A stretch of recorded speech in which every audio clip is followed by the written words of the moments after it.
Y si mi Dios, en esta mañana te quiero dar gracias, Padre, pues por la vida de Marco, Señor, gracias por haberlo hecho un hijo tuyo, Señor, y gracias por el mensaje que él tiene para nosotros, Padre. Te pido que seas tú usándolo cada día, Señor, y úsalo en este momento para ministrar tu palabra, Señor. Sabemos que compartir tu palabra es un privilegio y un gozo, Señor, y gracias por su vida de él, Señor. Bendice este tiempo, Señor, bendícenos, Padre, y gracias por todo. En el nombre de tu Hijo amado Jesús, amén. Amén. Qué buen cuñado tengo, ¿eh? Bueno, eso ya pasó, Martín, ya pasó.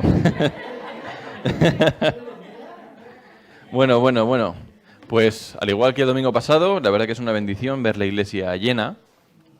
Y es una maravilla ver cómo el Señor está aquí en medio de nosotros. Su Espíritu Santo ayuda a que todo esto tenga un sentido, ¿no? No tendría sentido si Dios no existiera, si Dios no estuviera aquí entre nosotros, pero se siente en el ambiente. No lo vemos con nuestros ojos físicos, pero sí con nuestros ojos espirituales. Y justamente sobre eso vamos a hablar hoy, sobre nuestros ojos espirituales.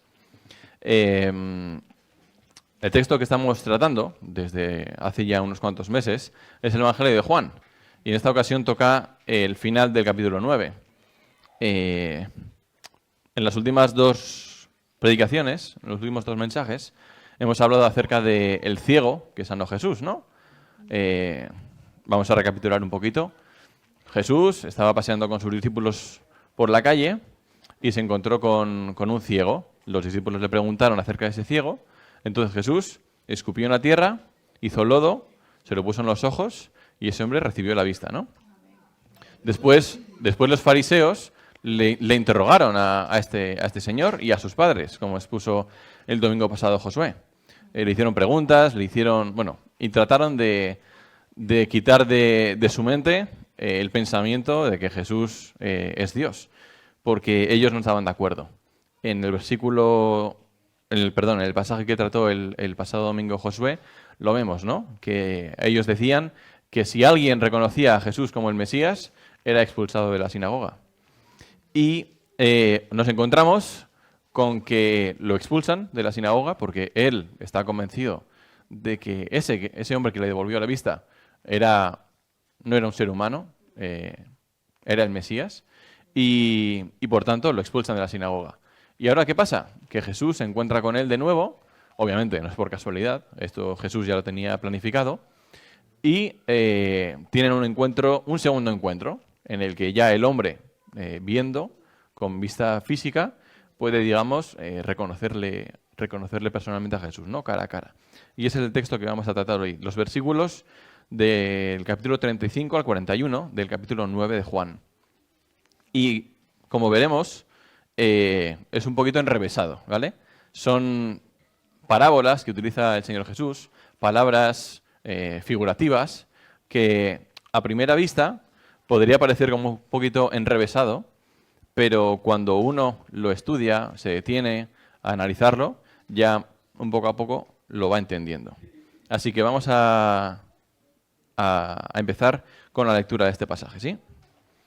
Juan 9, versículos del 35 al 41.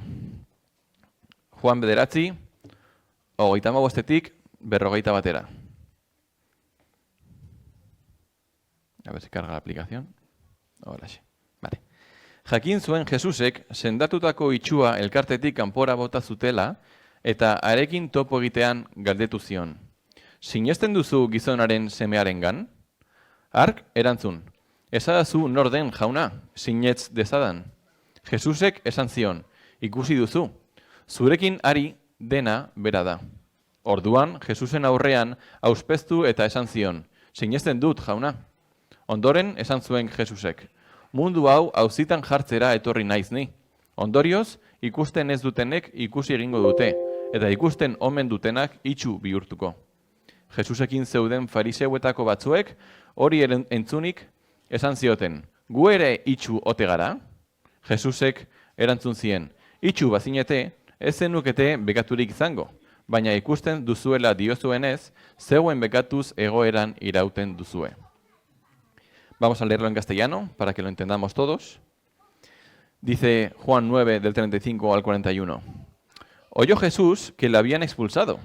Está hablando del ciego. Y hallándole, le dijo, ¿crees tú en el Hijo de Dios? Respondió él y dijo, ¿quién es, Señor, para que crea en él?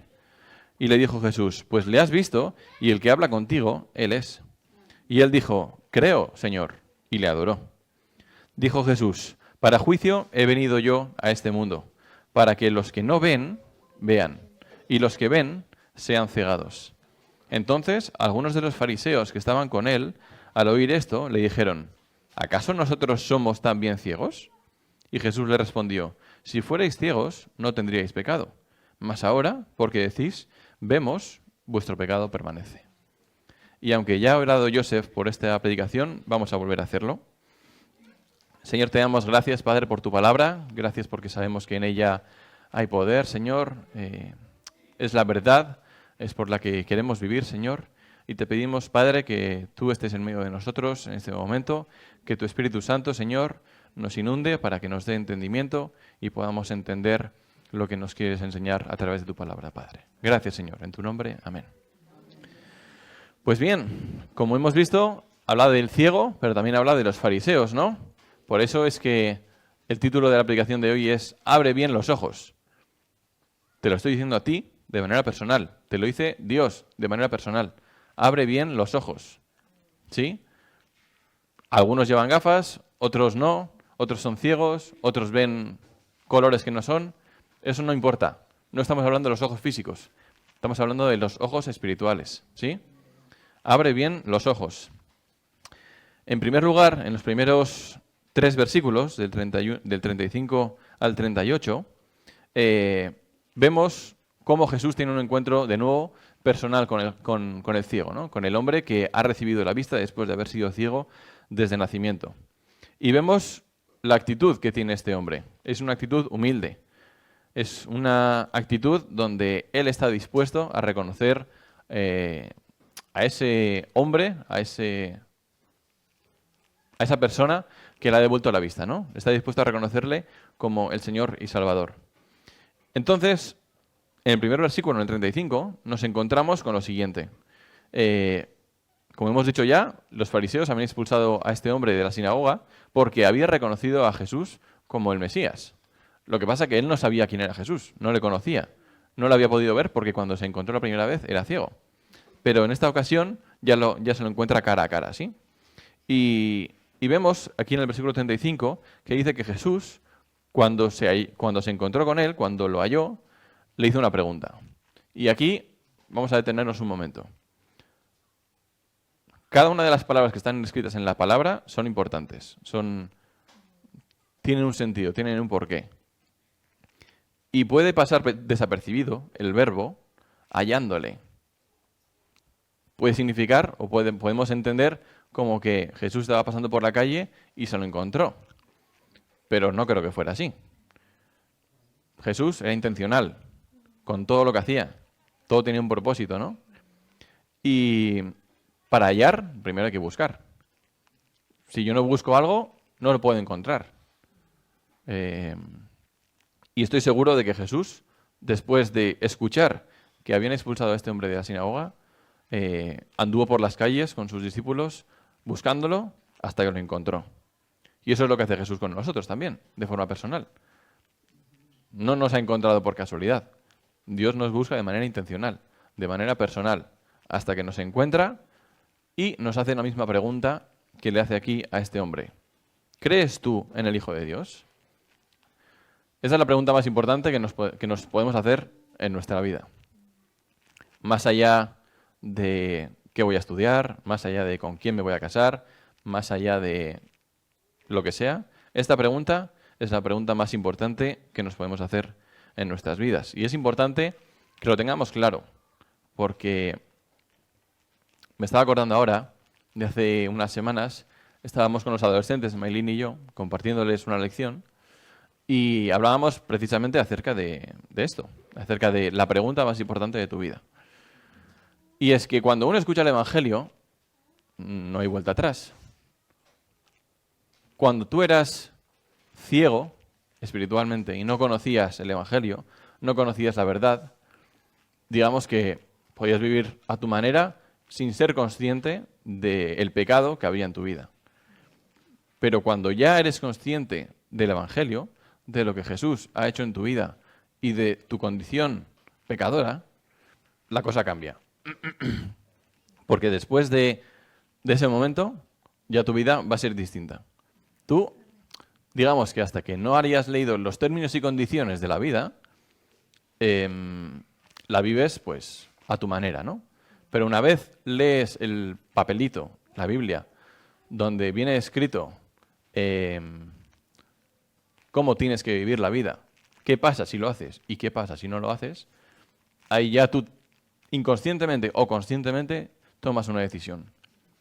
Y esa decisión acerca de si quiero vivir la vida como lo dice la palabra o no, determina el resto de tu vida. Y esto es con lo que se encuentra Jesús ahora mismo. Le está haciendo esa pregunta a este hombre, para que él decida, ¿crees en el Hijo de Dios o no? Sí, porque él ya había experimentado el poder de Dios en su vida, le había devuelto la vista. Ahora, le había abierto los ojos físicos. La pregunta ahora era, ¿tienes abiertos los ojos espirituales? ¿Ves lo que tienes que ver? ¿O aunque hayas visto, prefieres no ver? ¿Sí? Entonces, después de esta pregunta que le hace Jesús al hombre, le responde, ¿quién es, Señor, para que crea en él?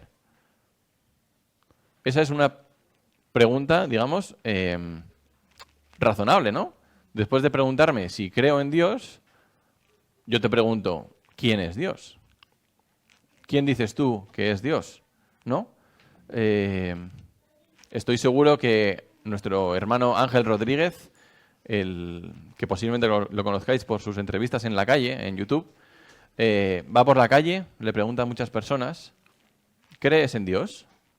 Y muchos le preguntarán, ¿pero quién es Dios? ¿A qué Dios creo? ¿Al Dios de esta religión o al Dios de esta otra? ¿Al Dios que me vende X persona o al Dios de no sé dónde? ¿Sí? Buenos días. Adelante, familia. Qué alegría veros. Y esto es lo que le pregunta Jesús. Lo que le pregunta el hombre a Jesús. ¿Quién es Dios? ¿Quién es, Señor, para que crea yo en él? Y esto es lo que nosotros, cuando el Señor nos pregunta si creemos en él, es lo que instintivamente nos sale preguntar. La cosa es que nosotros, los que estamos aquí esta mañana, ya hemos escuchado acerca de él. Ya sabemos quién es él. Ya sabemos quién es el Señor Jesús. No tenemos que hacerle esta pregunta porque ya lo conocemos. Entonces, ¿ahora qué pasa? Vale, una vez Jesús le dice, pues le has visto y el que habla contigo, él es decir, tú ya has experimentado en tu vida el amor de Dios, el poder de Dios, y estás hablando con él cara a cara ahora mismo. Yo soy el Hijo de Dios. Eso es lo que le está diciendo.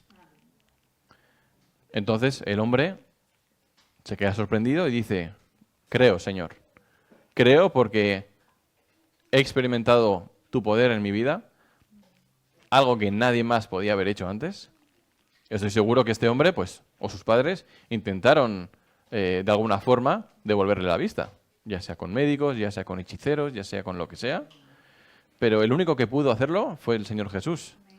Y aquí hay algo que contrasta con lo que había dicho el propio hombre en el mismo capítulo 9, antes, cuando le preguntan a los fariseos, ¿quién es ese hombre? Yo no sé quién es, pero es profeta. Decía que era profeta. Hasta que se encuentra cara a cara con él y le reconoce como Dios. Ya había dejado de ser un hombre cualquiera, ya había dejado de ser un hombre profeta, sino que había pasado a ser Dios para él. ¿Por qué? Porque había tenido un encuentro personal con Jesús.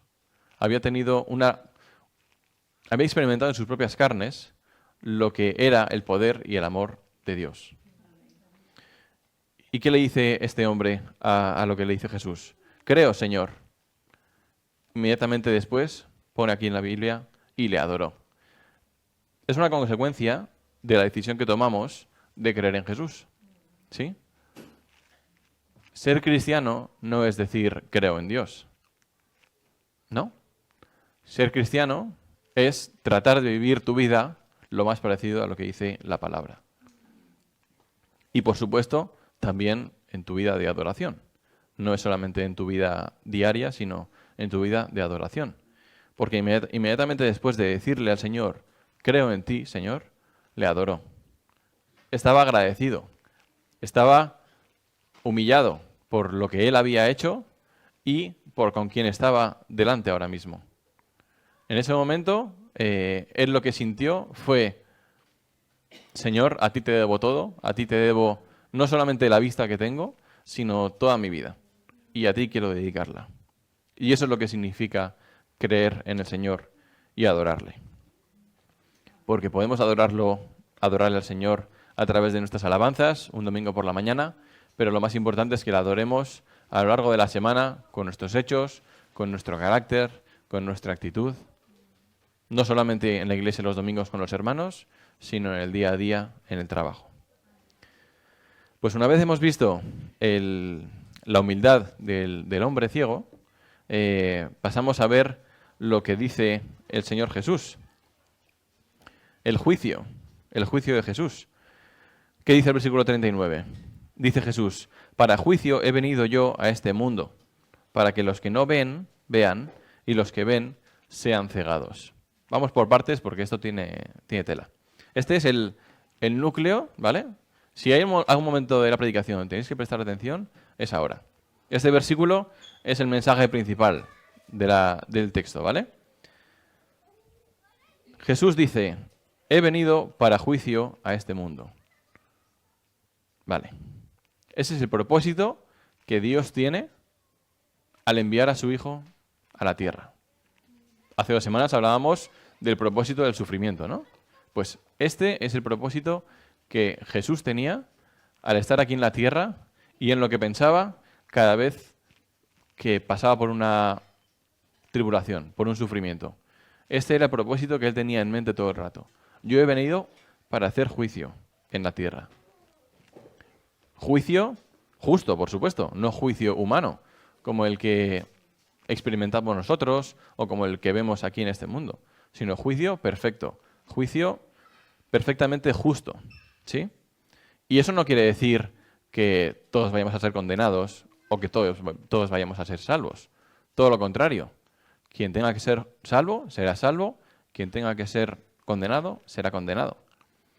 Vamos a ir a un versículo que yo creo que algunos conocéis, que es Juan 3:16. Vamos a leerlo, que aunque ya muchos no lo sabemos de memoria, siempre viene bien leerlo una vez más. Dice Juan 3:16: porque de tal manera amó Dios al mundo, que ha dado a su Hijo unigénito, para que todo aquel que en Él cree no se pierda, mas tenga vida eterna. Cada vez que leemos en la Biblia un para, nos detenemos. Eso significa un propósito. Hemos visto en Juan que Jesús había venido aquí a la tierra para juicio. Y por otro lado, en Juan 3:16 nos dice que ha venido para que todo aquel que en Él cree no se pierda, sino que tenga vida eterna. No son contradicciones, son complementarias estas dos afirmaciones.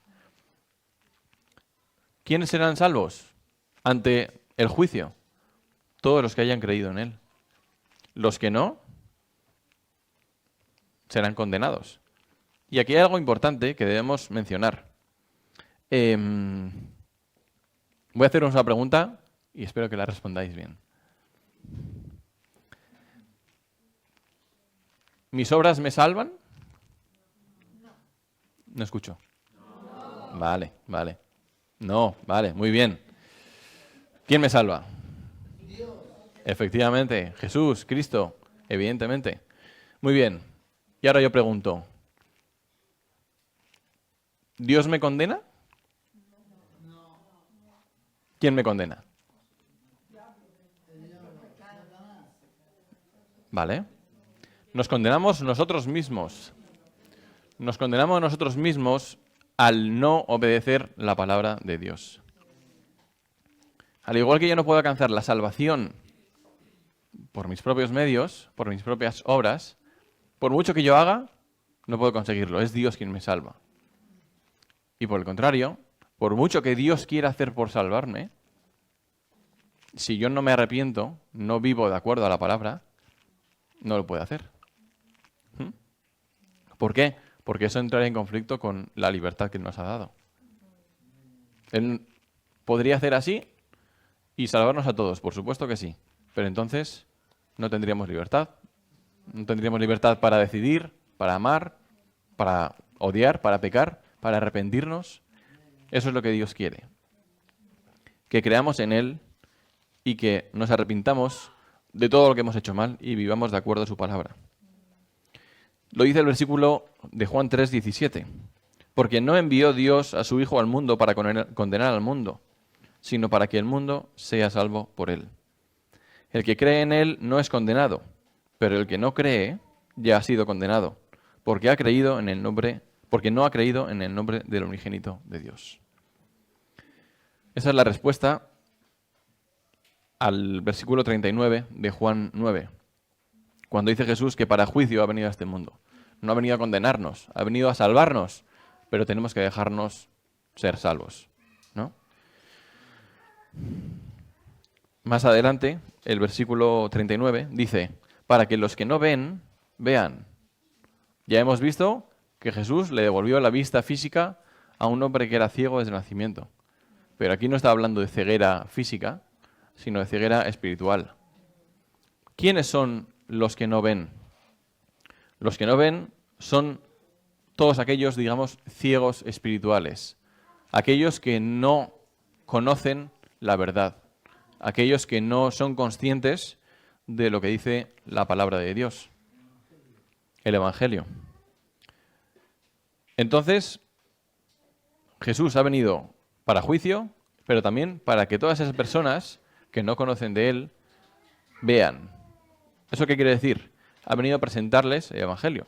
Ha venido a decirles, oye, estáis haciendo las cosas mal. Necesitáis cambiar.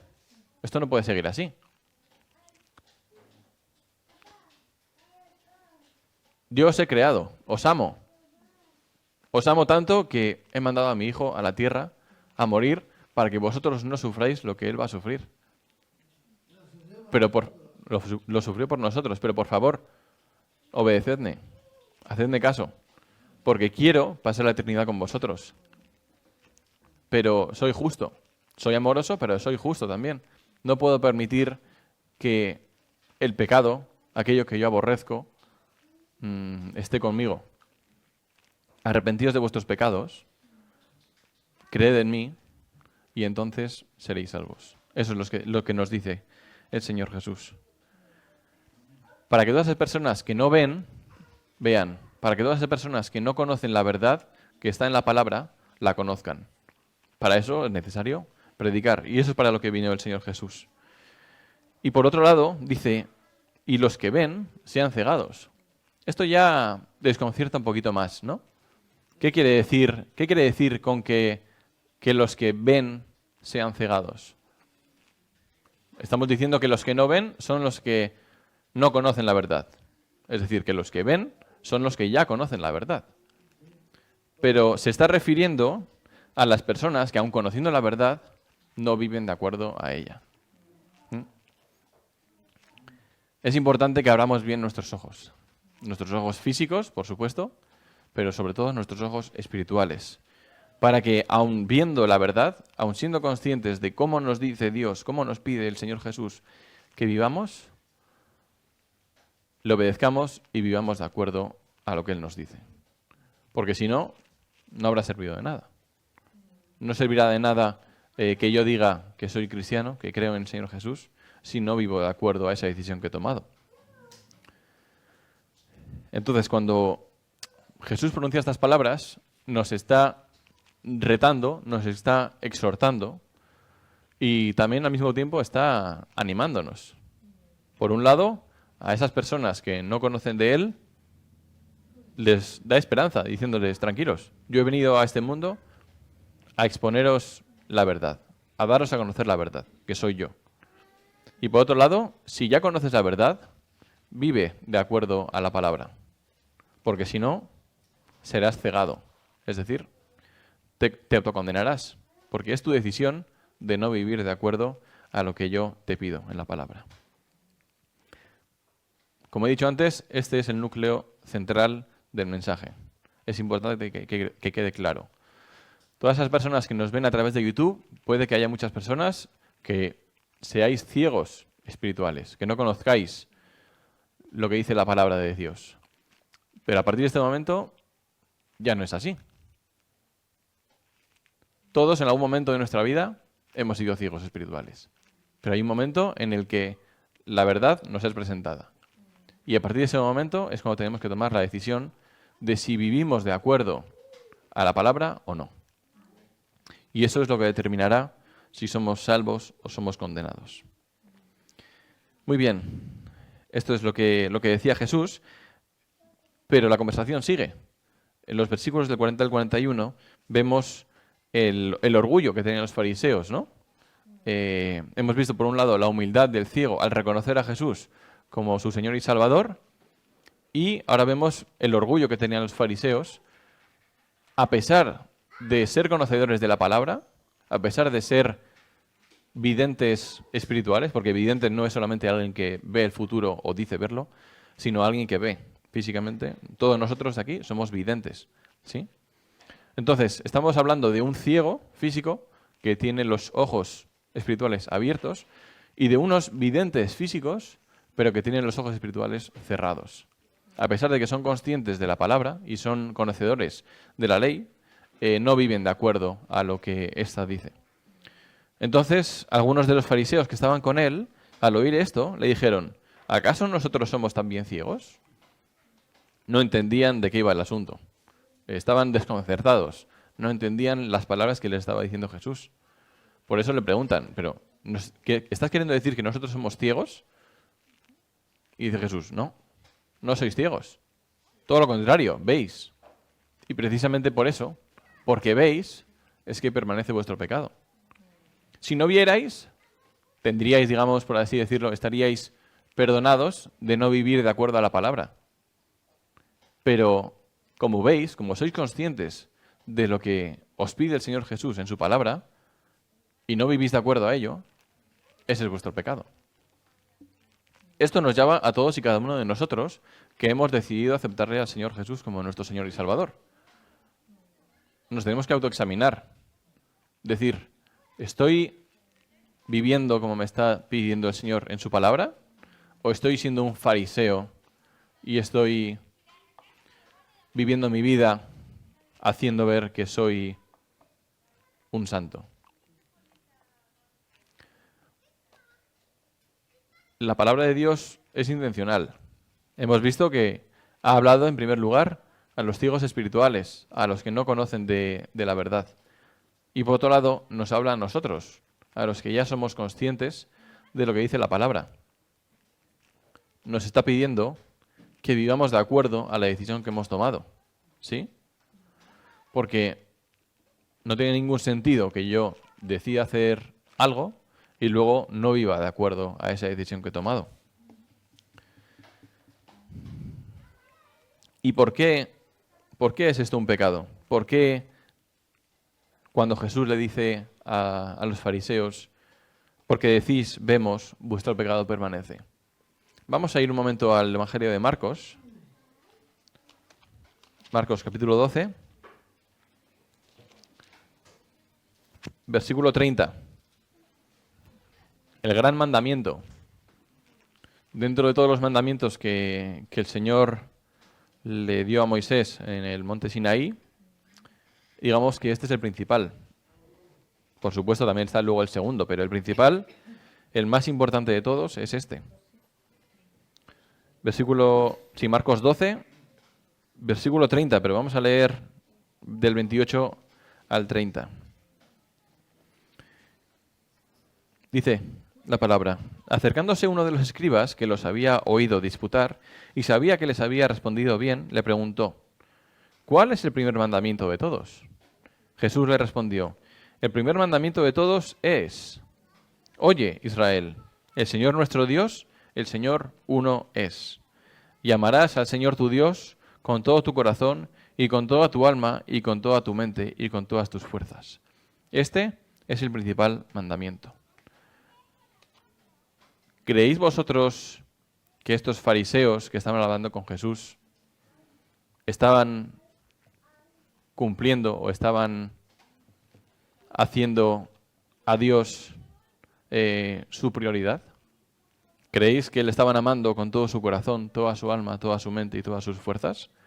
¿O por el contrario creéis que estaban más amando su propio orgullo al no reconocer a Jesús, ese que toda la ley había venido profetizando como el Dios, el Salvador, el Mesías? Ellos estaban poniendo su orgullo, su propio conocimiento, a sí mismos en el lugar que solo a Dios le debe corresponder. Cometemos el error todos en algún momento de no darle la prioridad en nuestras vidas a Dios, por supuesto.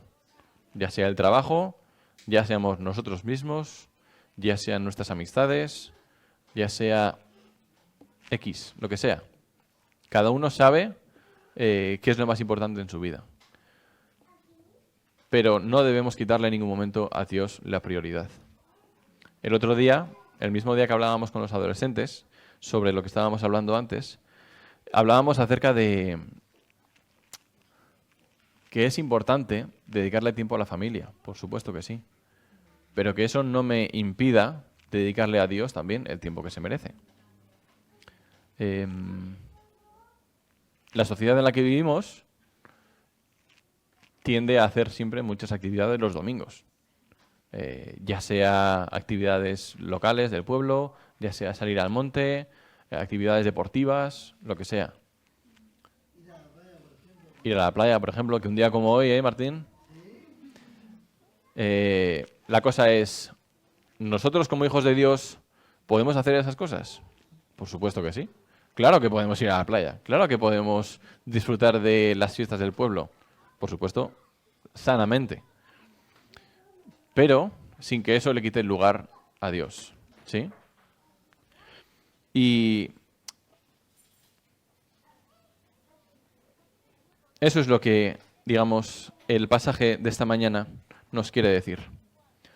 Por un lado, a todos aquellos que no sean conscientes o no eran conscientes hasta ahora de la verdad, de lo que dice la palabra, acerca de que somos pecadores porque hemos desobedecido a Dios y por tanto necesitamos su perdón, necesitamos que Él nos salve, pero no puede hacerlo obligándonos. Debemos arrepentirnos. Debemos mostrarle nuestro agradecimiento, nuestro arrepentimiento, para que Él nos pueda salvar.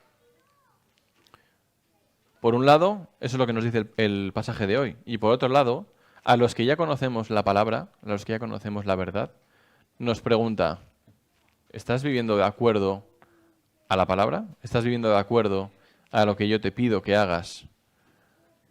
Porque si no es así, entonces podrás decirme Señor, Señor, pero no entrarás en el reino de los cielos. Porque, como decíamos antes, por supuesto que las obras no me salvan, pero los hechos sí que son fruto, son reflejo de lo que Dios ha hecho en mi vida. Por eso es importante que también mantengamos un testimonio sano delante de los demás, ¿sí? Así que abre bien tus ojos, espirituales principalmente, para que te autoexamines y digas, ¿estoy viviendo como Dios me pide que viva? Y si no es así, porque seguro que en mayor o menor medida todos no vivimos de acuerdo a lo que Dios nos dice, nos arrepintamos y tratemos de hacer todo lo posible por cumplir con ese estándar. Vamos a orar. Te damos gracias, Señor, por tu palabra. Te damos gracias, Señor, porque tu Espíritu Santo nos ilumina, Señor, nos da entendimiento para, Señor, recibir todo lo que tú nos quieres enseñar a través de tu palabra, Señor. Gracias, Padre, porque la Biblia, Señor, es la máxima autoridad y a quien debemos remitirnos, Señor, cuando nos sentimos débiles, cuando nos sentimos, Señor, en crisis, porque sabemos, Padre, que tú estás aquí. Sabemos que tú estás en esta palabra, Padre. Te damos gracias, Señor, porque has venido a nosotros, has dejado, Señor, tu gloria, tu inmunidad, tu trono, por venir, Señor, a este mundo, sufrir lo que nosotros debíamos haber sufrido, Señor, y darnos, Señor, el regalo de la vida eterna, Padre. Ponemos, Señor, en tus manos nuestras vidas, para que, Señor, nos ayudes a abrir bien nuestros ojos espirituales, que seamos conscientes, Señor, de nuestro error, que seamos conscientes, Señor, de todo aquello que hacemos mal y de todo aquello que, Señor, no hacemos y que tú nos pides que hagamos, Padre. Ayúdanos, Señor. Sabemos que somos imperfectos, que no podemos cumplir con la ley, Señor, sin tu ayuda, Padre. Te pedimos, Señor, que nos perdones. Te pedimos, Señor, que nos des humildad, Señor, y nos quites el orgullo para reconocer, Señor, que necesitamos tu ayuda, Padre. Ayúdanos, Señor, durante esta semana a ser conscientes, Padre, de lo que tú has hecho por nosotros y a agradecerte, Señor, por ese sacrificio en la cruz. Te damos gracias, Padre. En tu nombre, amén.